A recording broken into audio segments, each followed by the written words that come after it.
Mapagpalang araw po sa inyong lahat. Welcome to DJ Sean Stories. Turn on your notification bell, like and subscribe para sa crime stories araw-araw.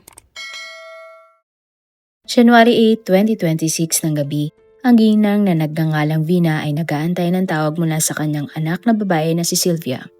Habang nag-aantay, maya-maya nga tinetext ni Vina ang numero ng kanyang anak.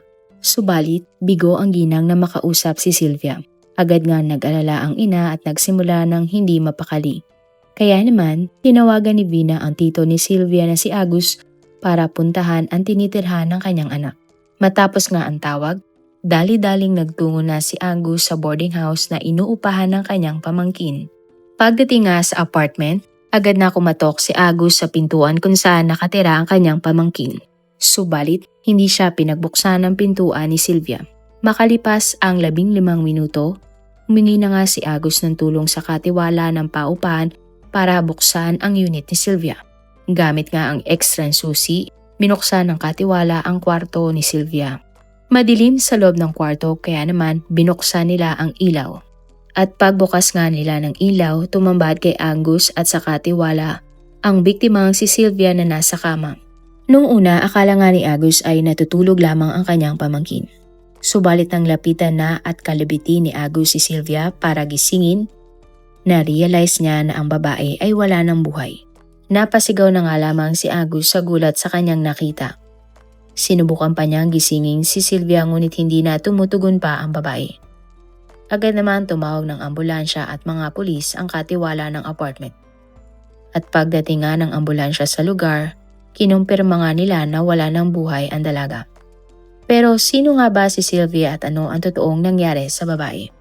April 2003 nang isinilang ang biktimang si Sylvia Marliana, 25 years old. Ang kanyang pamilya nga ay nagmula sa West Java, Indonesia. Payak man ang pamumuhay ng pamilya ni Sylvia, maayos silang lumaki ng kanyang mga kapatid. Bata pa lamang nakitaan na ng kinaganda si Sylvia. Dahil dito, habang lumalaki nga si Sylvia, madalas siyang makatanggap ng papuri mula sa iba't ibang mga tao. Pangarap nga ni Sylvia na maging isang flight attendant. Subalit dahil mahal ang gastusin sa kurso na ito, hindi na siya napag-aral pa ng kanyang mga magulang. Bagkus ay kumuha na lamang si Sylvia ng vocational course na housekeeping. Matapos mag-aral, nagtrabaho naman si Sylvia sa isang hotel sa South Bekasi District. Ayaw nang bumiyahe pa araw-araw ni Sylvia ng malayo. Kaya naman nagdesisyon siyang umupa na lamang sa boarding house. Noong una, tutol nga ang mga magulang ng babae na tumirang mag-isa si Sylvia sa boarding house. Pero iminungkahi niya nga sa kanyang mga magulang na siya ay bibili na lamang ng motor na kanyang gagamitin para bumiyahe papunta sa kanyang trabaho. Labis namang tumutol ang tatay ni Sylvia dahil delikado nga ang pagdadrive, lalo na at babae pa ang kanyang anak. Pero kalaunan napilit nga ni Sylvia ang kanyang mga magulang na tumira na lamang sa isang boarding house dahil gusto niya ding matutong tumayo sa kanyang sariling mga paa. Kaya naman umupa si Sylvia ng isang maliit na kwarto. Sa isang hotel, nagtrabaho nga si Sylvia bilang room attendant. At sa paglipas nga ng panahon, unti-unti nang nakabili si Sylvia ng mga gamit para sa kanyang kwarto. Hindi din makalimutan ni Sylvia na magpadala ng pera para sa kanyang mga magulang. Kapag day off naman ng babae, binibisita niya ang kanyang mga magulang sa kanilang lugar. Maayos nga ang trabaho ni Sylvia sa nasabing hotel. Subalit nagbago ang lahat nang dumating ang pandemya. Isa kasi ang hotel na pinagtatrabahuhan ni Sylvia sa mga napasara dahil sa pandemya. Nagtanong nga si Sylvia sa kanyang mga kaibigan sa hotel kung mayroon ba silang alam na trabaho. Desperado nga si Sylvia na magkaroon ng pera ng mga panahon na ito at trabaho sapagkat may sakit ang kanyang ama. At ayon nga sa isang kaibigan ni Sylvia, mayroon siyang nairekomendang trabaho para sa dalaga pero ay sikreto lamang sa lahat. Ang trabaho ay magiging isang spa therapist o masahista. Magkukunwari nga umano si Sylvia na isang nurse at ang spa naman ay kunwaring isang klinik para hindi ito maipasara. Lalo na at pili lamang ang mga pinapayagan na negosyo noong pandemya. Kailangan nga ni Sylvia ng pera kaya pumasok siya bilang masahista. 3 araw siyang tinuruan ng pagmamasahe at nagsimula na din siya kaagad sa kanyang trabaho. Naging maayos naman ang trabaho ni Sylvia kahit minsan ay natatakot siya dahil baka mabuking siya na hindi talaga siya isang nurse. Makalipas nga ang isang taon, may nakilala si Sylvia na kanyang naging customer sa spa. Ang lalaki na ito ay kinilalang si Ahmad Rinsa o tawagin na lang nating Mark, 29 years old. Si Mark ay nagmula naman sa East Jakarta, Indonesia. Ang lalaki ay mayroon ng asawa at isang anak. Napadpad lamang si Mark sa South Bekasi para sa kanyang trabaho bilang driver ng malalaking truck. Naging interesado nga si Mark kay Sylvia at labis siyang nagandahan sa babae. Kaya nga magmula noon madalas na siyang mapunta sa spa kung saan nagtatrabaho si Sylvia. Lagi din niyang nire-request si Sylvia na magmasahe sa kanya at kung may ibang kliyente ang babae, nag-aantay si Mark para lamang makita si Sylvia. Hindi nagtagal, naglakas loob na si Mark na kunin ang numero at social account ni Sylvia. Hindi naman nag-atubili si Sylvia na ibigay ang kanyang contact information sa lalaki. Matapos nga ang isang linggong pag-uusap, niyaya na ni Mark si Sylvia na mag-date. Bukas na noon ang mga mall kaya nakapag-date na sina Sylvia at Mark. At katagalan, unti-unti na ngang nahulog ang loob ni Mark kay Sylvia. At taong 2023 nang sinagot na nga ni Sylvia si Mark. Ang hindi nga alam ni Sylvia, may pamilya na pala si Mark. Sa isip naman ni Mark, hindi naman siya mabubuko ni Sylvia sapagkat sa malayo nakatira ang kanyang mag-ina. Kaya kahit may lihim si Mark, maayos naman ang naging takbo ng relasyon niya kay Sylvia. Taong 2024 makalipas nga ang isang taon, nagsama na sa boarding house sina Sylvia at Mark. Isang araw, nag-away ang magkasintahan dahil sa trabaho ni Sylvia. Nagsiselos kasi si Mark sa mga lalaking nagiging customer ni Sylvia. Pero giit naman ni Sylvia sa kanyang kasintahan, mas malaki ang sahod sa pagiging masahista kaysa sa bumalik siya na dati bilang room hotel attendant. Mabuti na lamang ang alitan ay agad na naresolba na magkasintahan. Pero nagkaroon muli ng alitan sina Sylvia at Mark dahil pakiramdam ng babae hindi seryoso sa kanya si Mark. Ayaw nga ni Mark na mawala si Sylvia sa kanyang piling kaya pinakasalan na niya ang kanyang kasintahan. Simple lamang ang naging kasal ng dalawa at hindi nila inimbitahan ang kani-kanilang pamilya. At kahit kasal na nga sila, wala pa din kaalam-alam si Sylvia na may nauna ng asawa si Mark. Nung una, maganda nga ang takbo ng pagsasama ng bago mag-asawa. Pero ang relasyon ni Mark at Sylvia ay punong-puno na pala ng lihim.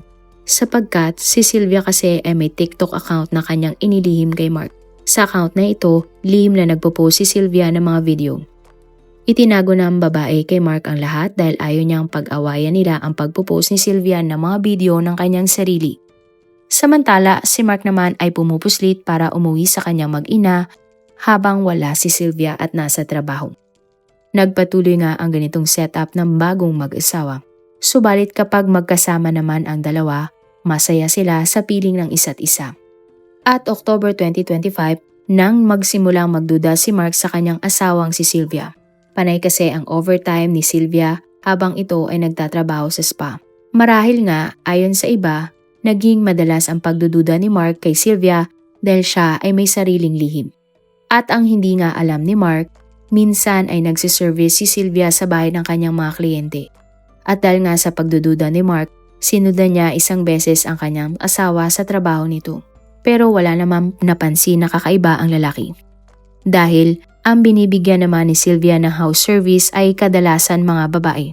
Na-realize nga ni Mark na mali ang kanyang ginawa ng pambibintang sa kanyang asawa, kaya naman inamin niya ang lahat kay Sylvia. Inamin nga ni Mark kay Sylvia na sinundan niya si Sylvia sa kanyang trabaho. Labis namang nagalit si Sylvia sa kanyang asawa na pinag-isipan siya ng masama ng sarili niyang mister. Pansamantalang lumaya sa boarding house si Sylvia at nakitira sa kanyang kaibigan. Ngunit agad din bumalik ang babae sa boarding house matapos siyang suyuin ni Mark. Makalipas ang 2 linggo, nang natanggap nga ni Mark ang masamang balita dahil tinanggal siya sa kanyang trabaho. At dahil wala nang kinikita si Mark, nahirapan si Sylvia sa mga gastusin nila sa bahay. Kinailangan nga ni Sylvia na magdoble kayod para meron din siyang perang ipapadala sa kanyang pamilya. At isang lalaki nga ang nag-alok kay Sylvia ng malaking halaga kapalit ng massage home service. Kailangan nga ng pera noon ni Sylvia kaya tinanggap niya ang alok ng lalaki. Ang lalaki nga na nag-alok ng trabaho ay kinilalang si Budi Muhammad o tawagin na lang nating Jomar. Binata at nagtatrabaho din bilang truck driver. Mabait si Jomar kay Sylvia kaya palagay ang loob ng babae sa kanyang customer. Hindi naman nag-isip ng masama si Sylvia kay Jomar dahil gentleman naman ang lalaki. Ni minsan din ay hindi nagpapakita ng masama si Jomar kay Sylvia. Kaya naman hindi natakot si Sylvia na magpunta sa bahay ng lalaki para masahihin ito. Bukod doon, malaki nga magbigay ng tips si Jomar kay Sylvia kaya masaya ang babae. Sa katunayan, may 3 TikTok video pa nga ang dalawa. At ang mga video na ito ay ipinopost ni Sylvia sa kanyang pinakatatagong TikTok account sa kanyang asawa. Ito nga ay para hindi makita ni Mark. At December 2025 nang muling nagkaroon ng trabaho si Mark. Bumalik na nga sa dati ang lahat at natigil na din ang koneksyon ni Sylvia kay Jomar. Ayaw kasi ng babae na masira ang pagsasama nila ni Mark kaya hindi na siya muling nag-home service sa kanyang suki na lalaki. Makalipas ang ilang linggo, si Sylvia naman ang natanggal sa trabaho matapos niyang makaalitan ang kanyang mga katrabaho. At dahil nga sa nangyari, napilitan si Sylvia na mag-home service muli. At dito na nga siya muling nagkaroon ng koneksyon sa kanyang regular customer na si Jomar. Tulad nga ng dati, malaki ang ibinibayad ni Jomar kay Sylvia. Nagtaka naman si Mark na wala ng trabaho si Sylvia pero palaging umaalis ang kanyang misis. Sa puntong ito, muling nagduda si Mark sa kanyang asawa kaya sinundan niya uli si Sylvia kung saan ito nagpupunta. At December 10, 2026, nang nakita nga ni Mark si Sylvia na pumasok sa isang bahay. Makalipas naman ang ilang oras, nakita ni Mark na lumabas si Sylvia ng bahay at ang lalaki na si Jomar. Na mga oras nga na ito, galit na galit si Mark sa kanyang misis at inakala nga niya na niloloko siya ni Sylvia. At pag-uwi nga ng kanilang boarding house, tinanong ni Mark si Sylvia kung saan siya nagpunta. Sumagot naman ang babae at sinabing nagpunta lamang siya sa kanyang kaibigan. Ilang beses pang sinundan ni Mark ang kanyang misis at nakita niyang sa iisang bahay lamang nagpupunta ang kanyang asawa. Palagi ding nakikita ni Mark si Jomar na inihahatid palabas ng kalye si Sylvia. Sa puntong ito, sa isip nga ni Mark, sigurado na siyang may kalaguyo ang kanyang misis. Pero para kay Sylvia, trabaho lamang ang lahat at wala silang relasyon ni Jomar. At January 6, 2026, nang hindi pumasok si Mark sa kanyang trabaho at nagkunwari siya na may sakit. Lumabas ng bahay si Mark at sinabi nga kay Sylvia na siya ay bibili lamang ng gamot. At pag-alis nga ni Mark, agad ding umalis si Sylvia ng kanilang tinitirhan para magtungo sa bahay ni Jomar para sa home service. Pag-uwi nga ni Mark, galit na galit ang lalaki dahil wala sa kanilang bahay si Sylvia. Inantay naman niya si Sylvia na makauwi sa kanilang tinitirhan. Makalipas ang 3 oras nang dumating na ang ginang sa kanilang boarding house. Agad ngang kinompronta ni Mark ang kanyang misis. Sa puntong ito, umamin na si Sylvia na siya ay nag-home service sa kanyang customer na si Jomar. Giit nga ng babae, wala siyang relasyon sa kanyang customer na lalaki. Pero hindi naniniwala si Mark na customer lamang ni Sylvia si Jomar. At sa sobrang galit nga ni Mark, lumabas sa kanyang bibig ang tungkol sa kanyang unang asawa at anak. Sa puntong ito, tila umamin nga si Mark tungkol sa kanyang pagkakaroon ng unang pamilya. Nang narinig nga ni Sylvia ang katotohanan na may una ng asawa at anak ang kanyang mister, labis siyang nagalit at nabigla. Git nga ni Sylvia kay Mark at sinabi ang mga katagang, "Hindi pala ako ang nanloloko, kundi ikaw, Mark." Nagbitiw din si Sylvia ng mga salita sa puntong ito at sinabing iiwanan niya si Mark. Agad din nag-impake ng mga damit si Sylvia at aktong siya na nga ay lalabas ng kanilang boarding house. Pero bago pa man siya makalabas ng kanilang tinitirhan, sinaktan na siya ng kanyang mister. At dahil marahil sa pagod sa pagmamasahe, si Sylvia ay agad na nanghina nang sinasaktan na siya ni Mark. Hindi din nakapanlaban pa ang babae nang sinasakal na siya ng lalaki. Sobrang nabulag nga ng galit si Mark at hindi na niya inalis pa ang kanyang kamay sa leeg ng kanyang misis. Makalipas nga ang ilang sandali, tuluyan ng binawian ng buhay si Sylvia. Agad namang umalis ng boarding house si Mark para bumili ng alak matapos nga mangyari ang krimen. Dali-dali din siyang bumalik ng kanilang tinitirihan nang matapos nang makabili ng alak. Nagawa pa nga ni Mark na uminom ng alak sa tabi ng labi ng kanyang misis. Sa puntong ito, kinalkal na ng lalaki ang cellphone ng kanyang asawa at nalaman nga niya ang tungkol sa TikTok account ni Sylvia. Napanood nga ni Mark ang video ni Sylvia at Jomar. Sa sobrang galit nga ni Mark sa kanyang misis, tila nasuka pa siya sa labi nito. Nag-impake nga ang lalaki ng kanyang mga gamit at dali-daling umalis. Matapos nga ang nangyaring krimen, hindi na din bumalik pa si Mark sa boarding house. At makalipas nga ang ilang oras, natagpuan na ang labi ni Sylvia ng kanyang tiyuhin. Sa kama, nakita din ng mga pulis ang likido na amoy alak. At ayon nga kay Agus, wala siyang ka-idea kung sino ang huling kasama ng kanyang pamangkin dahil hindi naman sila araw-araw nagkikita. Kalaunan, nalaman na nga ng mga pulis na ayon sa katiwala ng boarding house, isang lalaki ang kasama ni Sylvia sa kanyang kwarto matapos ang nangyaring krimen. Sinabi pa ng katiwala na hindi niya nga alam ang relasyon ni Sylvia at ng lalaki na kanyang nakita dahil hindi sila nag-uusisa sa mga umuupa sa kanila.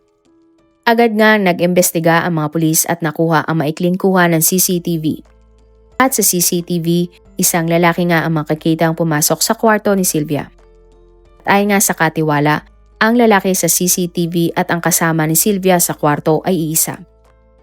Sa cellphone nga ni Sylvia nalaman ng mga pulis na ang lalaki ay ang asawa pala ng biktima at ito nga ay si Mark.